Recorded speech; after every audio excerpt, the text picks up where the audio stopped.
You know what time it is? More scary stories. Yay! I mean not scary stories. I mean scary, fake stories.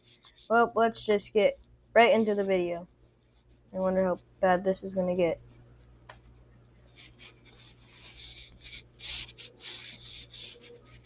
Moonlight peered through my window as I jolted awake.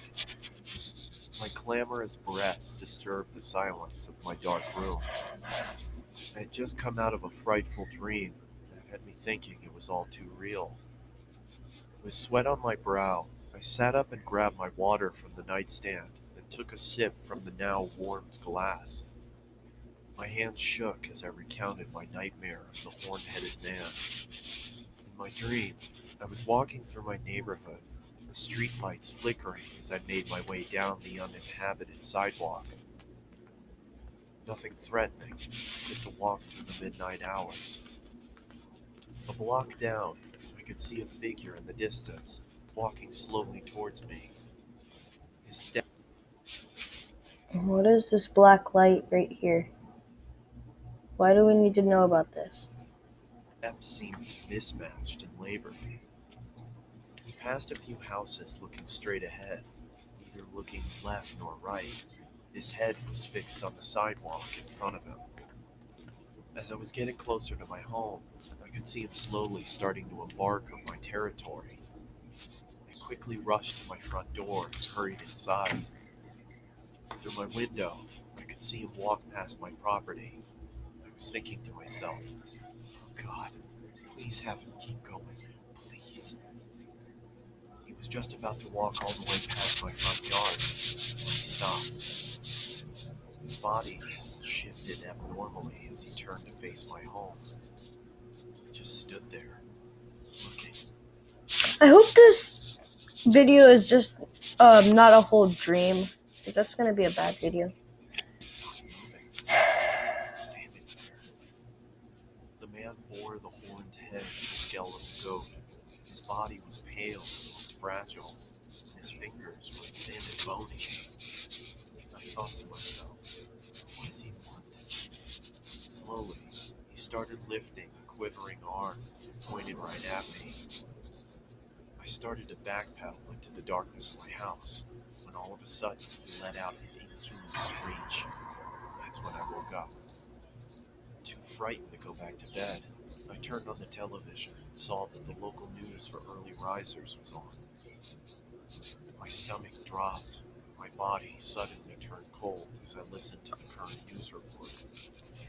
The news anchor on the television said, "Breaking news. A woman who lived on Columbia Avenue has been murdered. Local officials say that they received an anonymous Sorry about that. I just needed to go get some water. phone call from the victim's home. We arrived at the house at around 12:20. We saw the victim inside in a card which rested next to her. The sheriff held up the card. In the back of it, you could see the image of the horn-headed man. One thing, those horns aren't green. The officer started to read. One down. Slowly I go. Then lifted his head back up. His blood started trickling from his eyes and mouth. I sat there shaking. I couldn't breathe.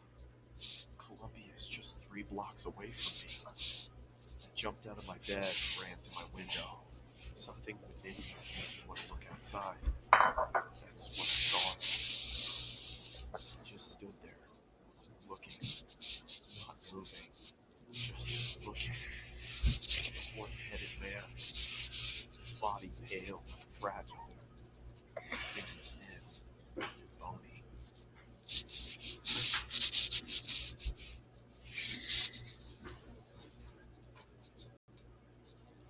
Before you leave, here's a quick announcement. Okay, we don't need to know about that. Okay, now we're doing this video.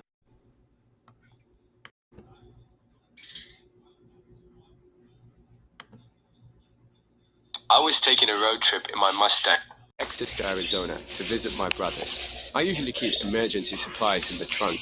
such as water and tools. I was taking, I guess, what you would call a scenic back route, because I like flying at high speeds with the top down, without worry of other cars or the police. This was one of those completely deserted roads, with one lane on either side, and nothing but deserts and cacti and shrubs as far as the eye could see. I was flying down the road when the car started to emit these concerning popping noises from under the hood, and the car started to jolt or jump slightly.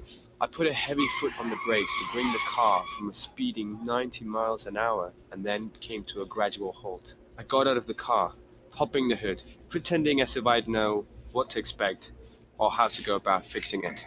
There was no smoke, nothing like that, but I didn't have a clue as to what could be the problem. I got back in my car to try and start it again, as I feared the damn thing wouldn't even start back up now. The car was a #1 Ford Mustang, so yeah, it was an old car, with its share of problems naturally. I tried to call my roadside service company, but then I realized that I didn't have any service this far out in the desert. I was more or less stranded. I hadn't seen a single other car pass me that whole hour I was driving on the road, and I was scared to think how long it would take for another car to pass by. I waited on the side of the road, sitting on my car's trunk, for literally hours, sweating my ass off. My spirits rose when I saw the shine of a car reflecting the sunlight, speeding down the road in the horizon. I hopped off my trunk and started walking and waving my arms out for help. You're supposed to go like this, not. But the car didn't stop. It just zoomed past me. Pure evil. I didn't know how somebody could leave another human being stranded like this. Nightfall came and the hunger was setting in. No cars that passed since the first, and I was trying to fill my stomach with the water bottles I had in my trunk. Eventually, I saw headlights approaching. I had my car's hazards on, but I also waved my arms once more. The truck, as it turned out, pulled to the side, and a fairly large man stepped out. I told him my car had broken down and asked him if he knew anything about cars, but he didn't seem Damn, he thick. immediately interested in my car. He seemed more interested in asking me if I was alone, where I was going, and why I just didn't call for help. And he asked me if anyone knew I was here. These questions were certainly making me uncomfortable. He finally offered me a ride, though if he was trying to make a point of making me uncomfortable, he accomplished that. I stepped up into his pickup truck, and off we started driving. He said it would be a long while before either of us would have phone service. He started asking me more questions, like why I would decide to take a back road like this. Minutes in the truck started to slow down. I heard him utter, "Ah, shit." He pulled onto the sand on the side of the road, looked at me and said, "This piece of crap has broken down. This couldn't be happening." I looked back at the man and realized he was still looking at me. 5 seconds went by and he was just staring at me.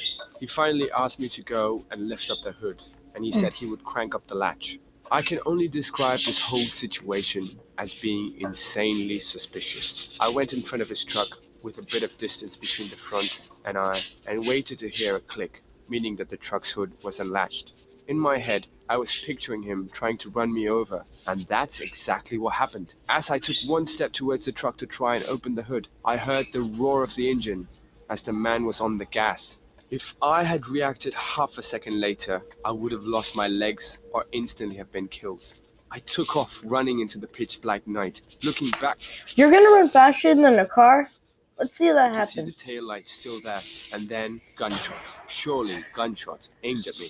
That man was trying to kill me. It was too dark out there for him to possibly shoot me dead without some kind of luck. But I thought I was going to die at any moment. I ran as far as I could. Then I made myself as low to the ground as possible. I heard the truck speeding off into the distance, so I turned and saw the taillights of the truck slowly disappearing down the empty road. I eventually fell asleep on the side of the road, and the nightmare didn't end until early morning when I woke up to another pickup truck passing by. I waved him down, covered in dirt and sand, and thank God this man was actually normal. He and his wife, they gave me water and drove me to the nearest town where I was able to call the towing company. It was a 45-minute drive back to my car in that goddamn road, and then the same distance back to bring it to the shop.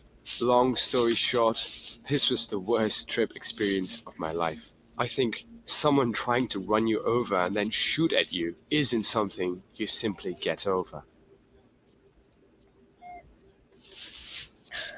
Okay, and that's gonna be it for the video. Please like and subscribe, and that's it.